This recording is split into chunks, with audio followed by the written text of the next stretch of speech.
trying to sort out the audio at the moment.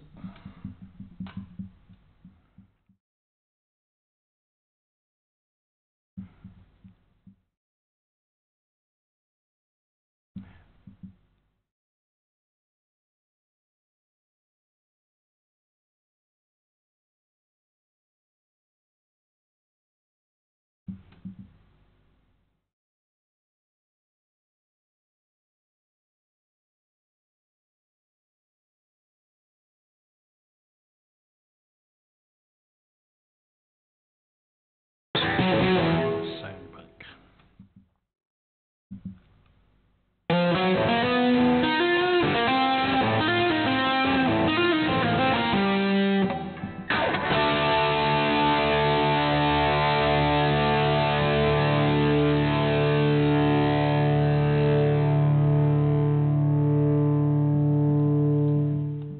That always helps when I can hear what I'm doing.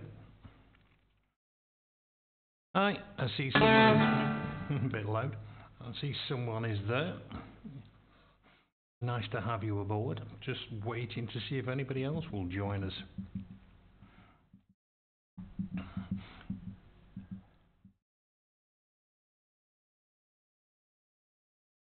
If you're out there, just if you want to post as a question, just type something and be happy to answer while I'm just waiting to see if anybody wants to join. I've got a couple of questions that some of my subscribers have posted in the past week that we'll probably go through. But if there's anything particular that you'd like me to answer while you're there, it'd be great to hear from you.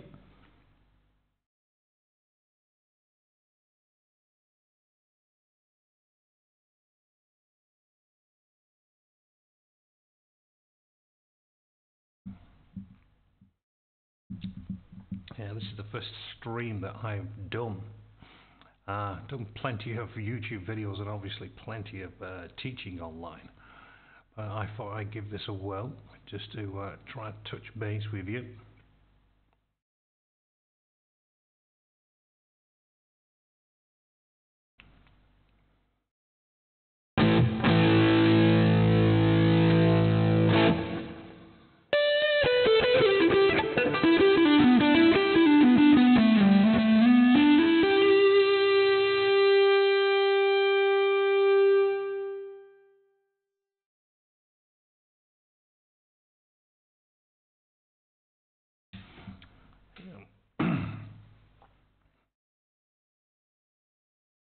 One of the questions that I do keep being asked when people see my videos is about the rig I use. Something that I've worked on for some time. Not just the rig and the sound, but actually how do I get information and how do I put it out on Skype. I've always been big into technology. One of the things even when I was teaching in classroom, most of the lessons that I was doing was being operated through my laptop and a video display.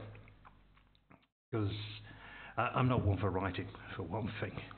If people look at the scribble I put on a blackboard and they don't stick around too long, it looks terrible.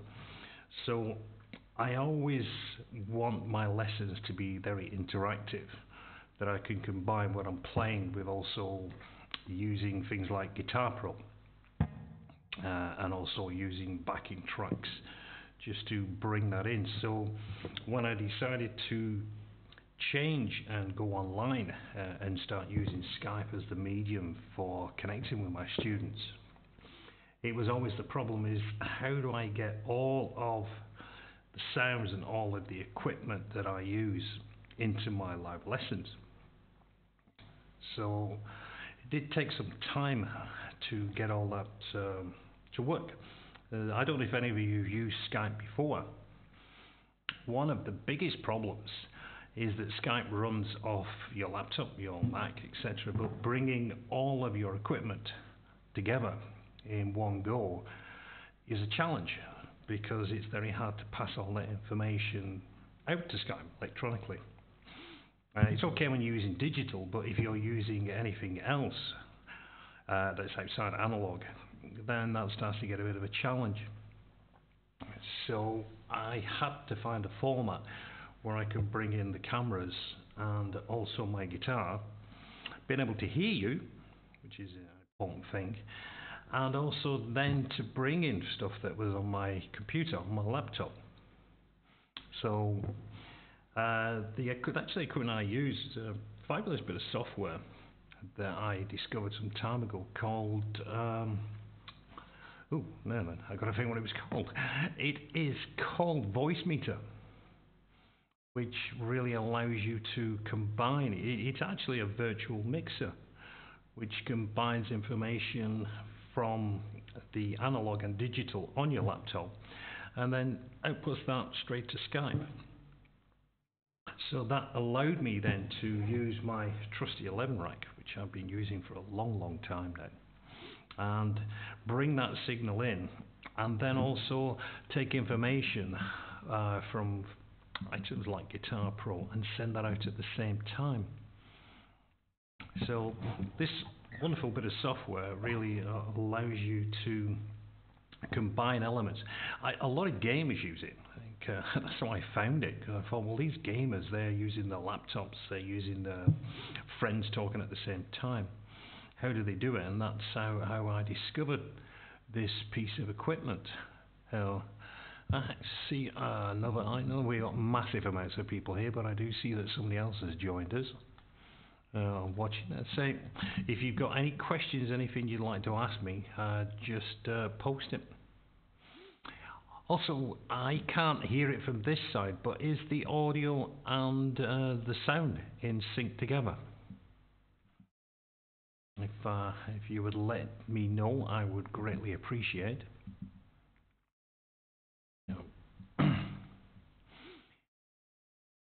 Anybody who's out there, are you my subscribers, or are you just tuned in just because you saw that live announcement? And if you'd like to ask me about any of the videos that I've posted, or any videos you'd like to see me posting, I've done I'm sure if you are a subscriber, you know I'm a big fan of Iron Maiden, which it goes back some time. An awful long time, from the early days when I was playing in a band back in London. Really good days. I remember people actually talking about this band, Iron Maiden, that was playing down the Ruskin Arms. And if any of you been or was lucky enough to be around South London, Ilford, where Iron Maiden came from, if anybody managed to see them. I didn't know it at the time when I was younger, but we used to go to the Green Man in Plumstead, and that was a haunt for Bruce Dickinson, where he started off part of his singing career. I don't know if anybody you from the UK?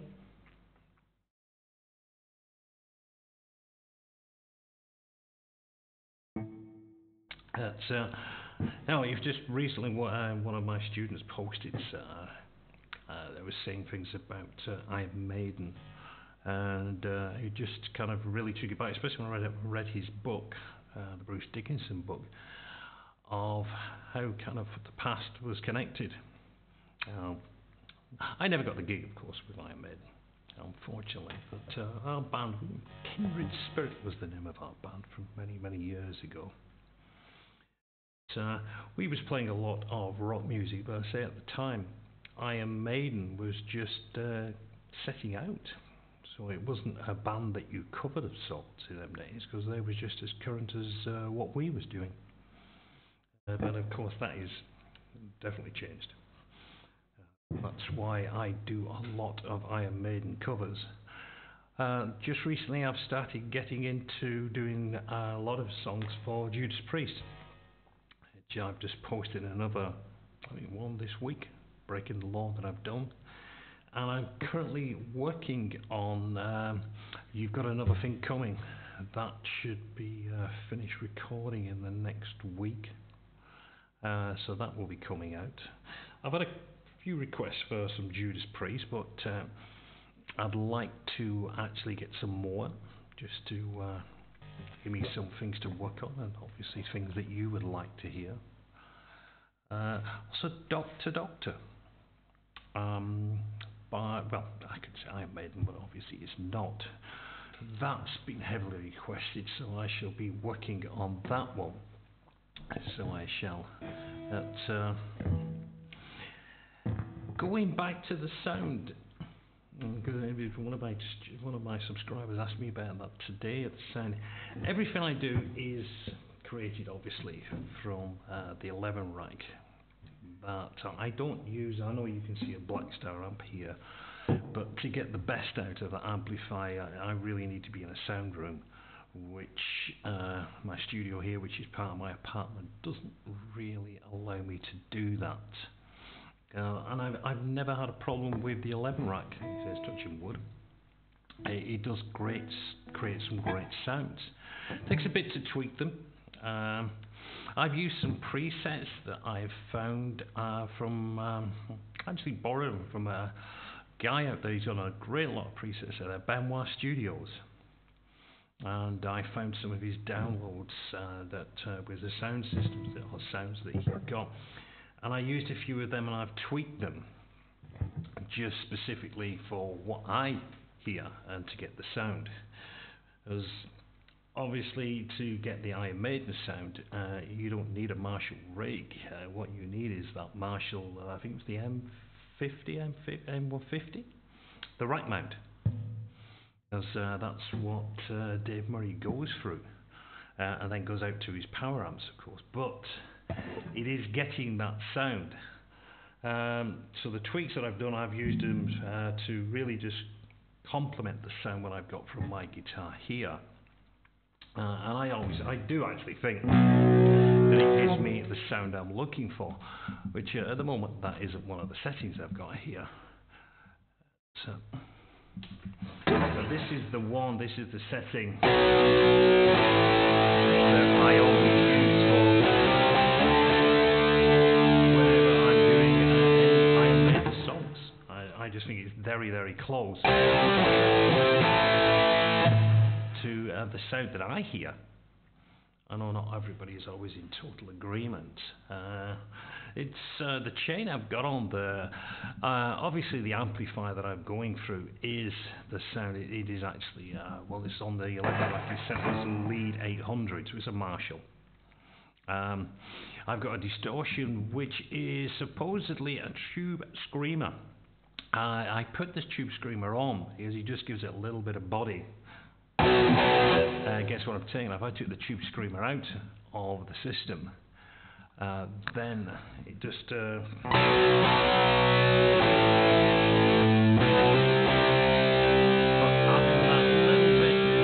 that bite, and then as I come out of the amplifier, I then go into a compressor. I know normally the compressor should be in the front, but I've got to say, over the years, I worked in the music store for a long time, so I had access to absolute mountains of equipment.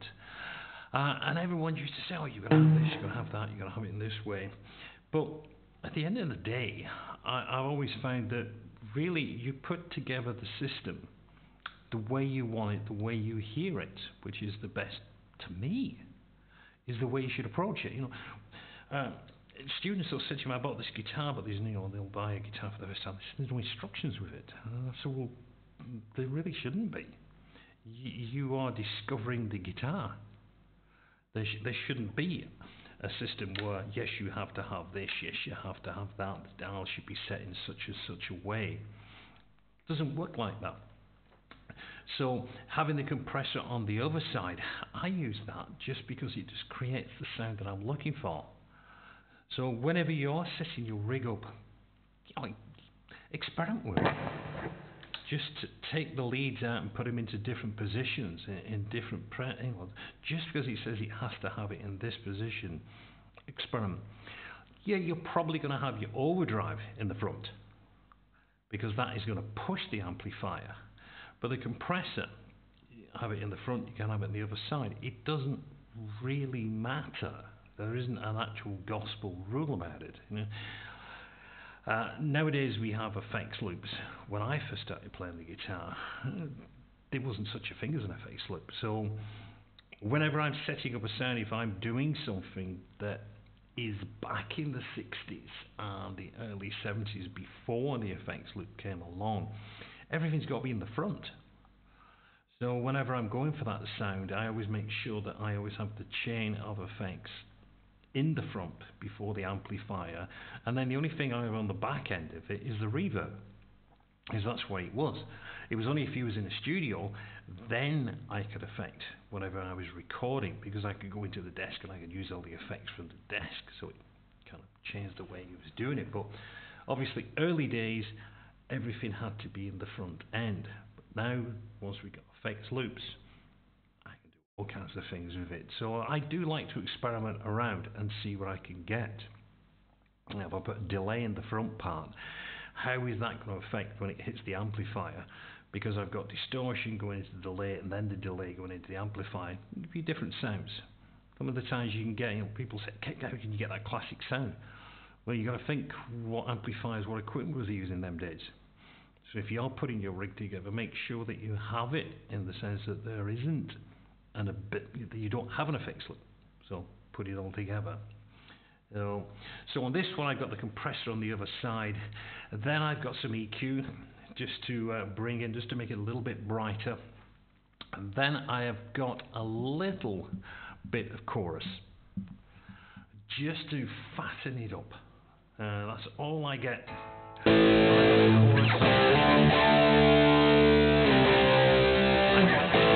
Just to fatten that whole thing up. Even when I've got on the leads, it just is just continually switched on. I don't switch the chorus off out whatsoever. It does give me a nice little kind of sweet sound to it. When I'm playing the rhythm, I don't have any delay on, but if I'm going to be doing a lead, then I'll click the delay button on. You can't see it on screen, but I do have a Midi controller down that allows me to switch out. So if I am, if I'm doing a lesson, I just will do a cut and then shift across, and I'll switch the delay on separate. If I was playing live, then yes, I would use the foot pedal there. And it's quite nice because it's a MIDI controller. It's actually programmed up. So not only do I have a patch setting, but I can also control inside the patch setting. A lot of these effects, what you typically have when you have a foot controller, it'll just switch between a patch. But the way I've got this set up with the EEPROM, it's got EEPROM, also it's technical, inside my foot pedal, it does allow me to actually switch items as though I had a foot pedal system board in front of me. So I can change inside the actual patch. I could go in and change parts of the patch, which I always think is great. I don't having to have 4 or 5 different patches, and each patch is the same patch with just maybe delay added or a bit of overdrive. I always think, well, that's not really where I want to be. So what I can do now is just switch out individual buttons. So I've got 10 buttons, but the 5 of them are set up for the main parts, typically overdrive, delay and chorus. So I use them just to control them elements. Reverb at the end of this obviously just makes it so much nicer. But that's the one that I use when I'm playing all my high range stuff. If I'm looking for the clean channel on Maiden, I'll switch down. Now I've been using this forever. I've got a nice one here that has got some delay and it's got some chorus in the back of it. So any time I'm playing any just some clean, in fact it really is just any time I'm playing anything clean, I just like this sound so much because I can kind of take it back. If I just reduce the volume, it cleans it up real nice. But if I then just bring the volume up, it starts to break it up a little bit, and if I go on that back pickup, I can use this as like an early rhythm.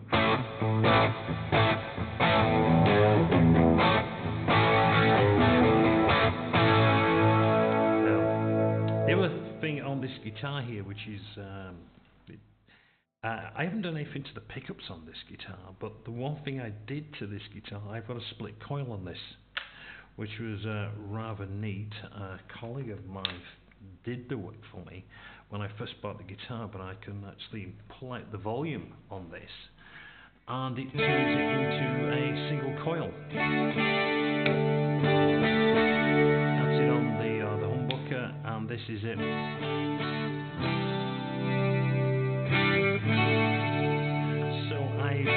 It does change it a little bit, which is quite nice. If I'm playing something that I really just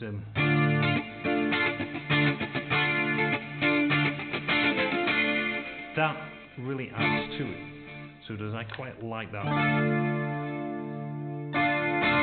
What that is doing for me. So very neat. As you say, you don't get this on a normal axis, but I'm sure anybody who understands how to wire pickups can actually figure out how to do that. Me, I don't. I just play these things, so I do. So the other guitars I've got is let's put that there a minute. I have got my US standard Strat, which goes back an awful long time. I'm going to change the cables again. This is where technology always is a problem. This one, I don't know if it's even in tune. I bought this back in the mid-80s when I bought this. I bought this because I was doing a lot of teaching back in the UK. I was doing a lot of workshops, and at the time I only had a Squire, which I picked up. I bought that back in one of the first ever guitar centres over in LA when it opened, and it I was doing this class. I was doing this one. I was actually doing it in Pfizer's. So I was, I'd been asked to do that. They were always keen on promoting things and getting different things in for their employees and Pfizer's back in Sandwich, south of England. So I've gone in there, and must have been about 15, 20 people in the classroom at the time, which was quite big for me in them days. And one thing I noticed was everybody had a better guitar than me, which in them days Pfizer's, they still probably do. All physicists, biologists. This actually was the place where they discovered Viagra. So, and they was just discovering it at the time, which I thought was quite interesting because they really didn't even have a name for it. Anyway, I digress. But I thought, this is terrible. Everybody has got a more professional guitar than my beloved Squire. So first opportunity I got, and luckily I was actually due to go out to the States on a short vacation. So I thought, I've got to up my, I got to get something here. So I found this in one of the first guitar stores, guitar centres. It was in LA, sorry, it wasn't Florida at the time. And it was my mainstay guitar for a number of years. I did pick up the Eric Clapton guitar. I had Blackie. I managed to get hold of one of them, which was great when I was playing in Panama, because I moved down to Panama for a number of years playing in bands down there. And one of the problems that you get down in Panama is the electric, the power supplies down there are terrible. And single coils, I'm sure if you've played single coils before, they do not like having a very poor power supply. They get really, really noisy. And this one used to howl at me when I was playing, especially when I was playing it with very high distortion. And so I got the Blackie, because it had the active pickups, and I noticed that with the active pickups the actual noise interference wasn't as bad, so I used that for a while. But I just decided, somebody I was teaching a number of years ago just wanted the guitar, they'd seen it, and they were just admiring me for it and saying, would I sell it to them? Would I sell it? And in the end, I just decided I would. I already had 2 Strats, and I was due to leave, so travelling was going to be a problem. So I just decided that that would be it. I would actually sell it to them. So I've gone back to this one here as my second one that I tend to use, which is it's a very, very nice guitar. I haven't done anything to it. The only thing I did to it, I've got a Midi Guitar, which is the I forgot what they call it now. I can't remember the company. How terrible is that? But it allows me to fit a MIDI pickup here that works on a wireless system. I'd had MIDI before I had a Korg MIDI system back in the UK a long, long time ago, and I always found it fun, but never got to use it in the bands. But this one here, I was given it just to test out and to do a video, which is actually still kicking around for this. Fishman Triple Play, that's the name of the one. Very on here now, but I am actually thinking of bringing it back because I want to use it to do some Judas Priest, because I'm sure you're aware that Judas Priest was using a lot of synthesized guitar. So things like Turbo Lover, Scream of Vengeance, the album, a lot of the guitars there was using MIDI guitars. In the end, they actually had it built in, the pickup was built into the guitar for them. So I thought it'd be quite interesting that I'm going to put on this and I'm going to rig it up and I'm going to see if I can get close to some of the sounds and the effects that they was using. So let's see how that one goes. That's working in progress on that. So the rest of it is just all standard. I've done nothing to it. The only thing I did on this, as well as never bothering to put the back on it, I've actually floated the bridge, and because that way I can actually move it back as well as.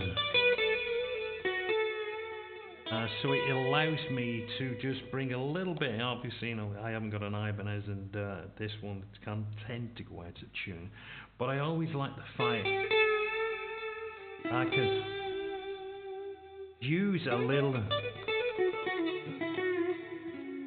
and so I can use it either way. But I always like the sound on this. It really does have a nice kind of kick to it. Middle pickup.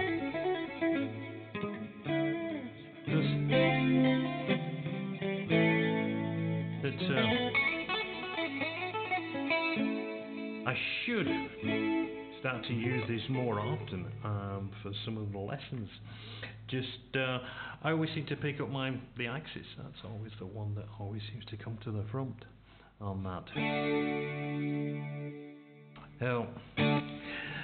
So they're the 2 guitars. I do have an acoustic guitar that I use for some of my lessons. And also some of the videos. If you've seen some of the videos, you will have noticed that I do have the acoustic. It is not the most expensive one in the world. I really do need to kind of upgrade that. So I do. The same with the bass guitar, which I've got some bass guitar students as well. Again, it's not the best in the world, but because I'm not a full-time bass player, I just use it. Some students have asked me to teach them bass guitar, so I've got the bass for that. The acoustic, yes, I am definitely going to be upgrading that.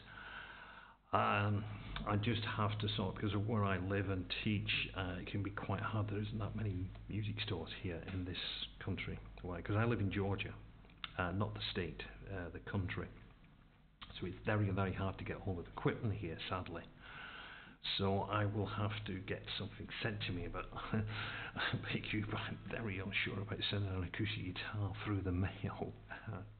Come back as a kit that I have to build up afterwards. But I do. But the ones I'm interested in, I was looking at the Healy Benton. I don't know if anybody has tried any of their acoustic. I've seen great reports on their electric guitars, but I haven't seen too much on the acoustic. So if there's anybody out there watching this in the future, I'd love to hear what your comments are on the acoustic guitars by Benton. The prices are great, they really are wonderful. So that's something, if anybody could help me on that, I would greatly appreciate it, because sadly I can't check them out until they get here, which is a bit of an issue. Well, I've done some talking here. I don't know if anybody has got any questions or any comments they'd like, and please to be gentle with me if it's something like go away. But if there's anything you do want to ask me about any of my equipment and my gear, I would be happy to answer them questions. I know it's not been the busiest night. I could say it's probably the timing, but it's probably because I've got limited subscribers anyway. But that is one of the issues I've got because of the time zones. Is that this is 7 o'clock, and I know most people are probably watching the TV. EastEnders in the UK, isn't it? And probably 2 o'clock in the afternoon if you're in the States, you're probably working. Unless you're in Washington, then you're probably not working, unfortunately. But I will try and sort out a weekend time for doing this. So I should see if I can. I'd like to do this a bit more regular. I think I've got to actually look at going through some just different ideas of doing some Iron Maiden stuff, and just doing a live thing on there. Something I was thinking of putting together. A little part on just answering certain things on certain riffs that Maiden do, and also talking about playing lead for Iron Maiden. The other thing I wanted to mention is just recently I have become an instructor or an educator, as they like to call them, for TrueFire, which is a paid subscription channel. So if anybody, I'm sure you have. I know I was first started looking on the YouTube. If information on lessons, I always kept on seeing TrueFire. And when I first saw that, and you see them because they do Steve Vai videos, they do Alex Shockneck videos, they just got some great people on there. And I always said, I think, wouldn't it be so cool to be on part of one of their websites like that, be part of an organisation. And so I contacted Geoff from TrueFire, and I said, "There's any chance of getting involved in doing this?" Because obviously I've been doing some of my YouTube videos, and they said yes, we'll put together a channel, and I'd be able to put out some lessons and information. And really, I'm using that to enjoy it, because YouTube, I don't like to make a video. It's only something like about 4 or 5 minutes, less than that.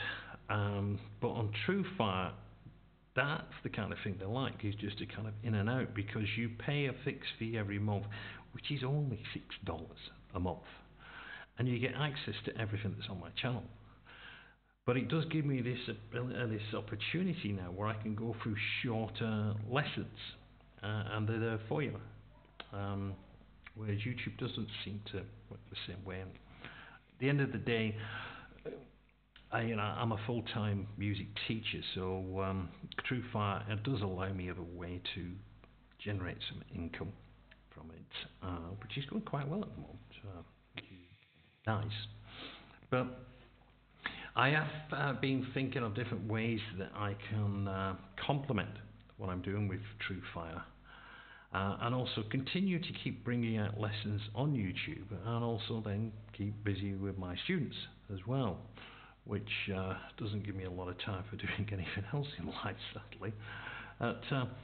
One of the things I think I'm going to be going for, and I don't like to do it, but then again, you get put in these situations, is that I'm going to keep producing my videos on YouTube like I've been doing, which all involve playing of the main body of the song, the rhythm guitar, basically. And if it's Maiden, an awful lot of licks that they do. But on the TrueFire, what I'm thinking of doing is looking more at the leads, because they do take a little bit long. They do for me take a little bit longer just to get them right.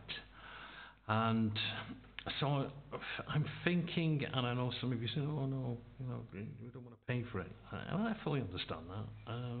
But I think I am going to actually do the lead sections and post them to my TrueFire channel. But I'll keep producing videos all the time on YouTube like I've been doing in the past.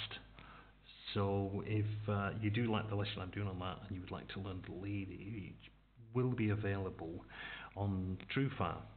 And I know I've got a number of subscribers who appreciate what I'm doing, and I appreciate the comments back. And posting comments like, you know, is there a way that we can support you? Because, you know, it stands that you are looking.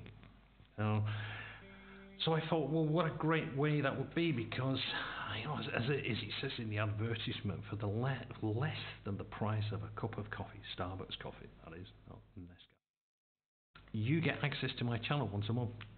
I say $6 gives you full access to everything I post on there. And I thought, well, what a great way of people being able to support me, and then actually give you something back as well for that, which is the fact that I'll be posting some leads on there, the lead guitar sessions. Also looking at different ways of doing leads and start to work on how to improve improvisation, which has always been a big thing for my students. You know, how do you improvise? Because on the students I'm taking, if they're doing courses, they have to improvise as they get more and more involved in what I do is the Trinity Rock and Pop. And I'm sure it's the same for the rock school, but the Trinity Rock and Pop curriculum, they have to improvise. And that always becomes a worry for them.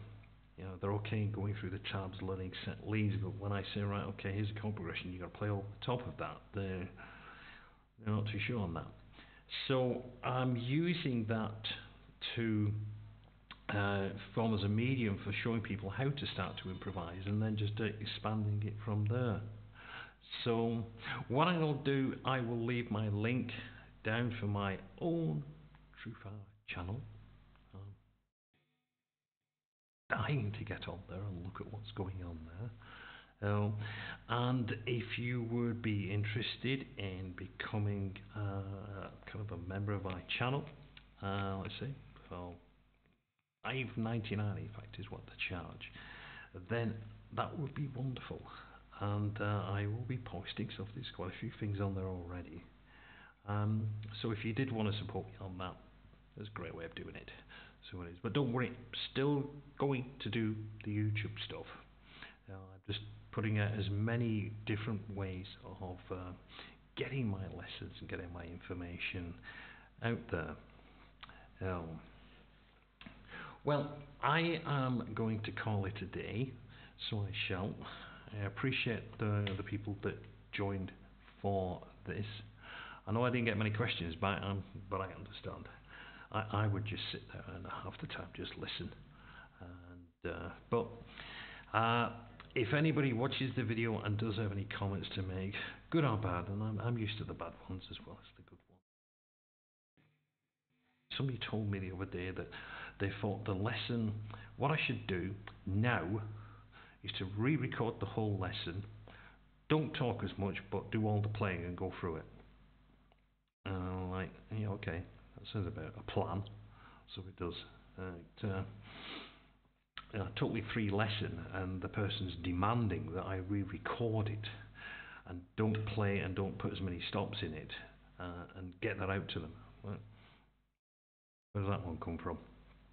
You know, I know I do talk a bit on my videos. I'm trying to reduce that down, but I always still think they're free of charge. You're not paying for them. So if I'm going to teach you something, you might have to suffer me for a while. But to actually demand it, I put it in bold. I'll just hit that one. I do get some interesting comments that come back to me. Ever heard of the word public service? Yes.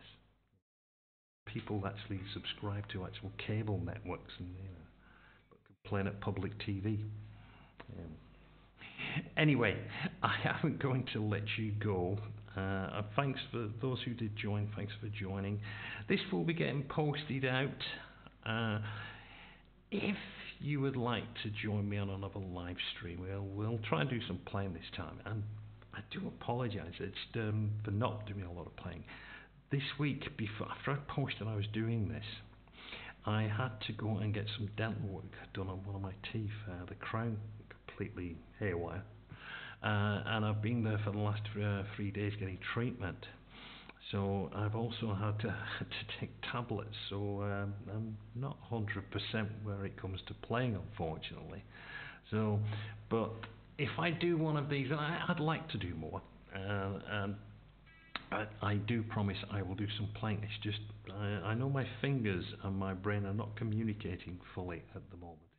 Feels quite nice, but not where I'd like to be as far as actually playing the guitar at this present time. So do forgive me. You're sitting there while he's doing his talking, he's talking about his gear, he's not playing.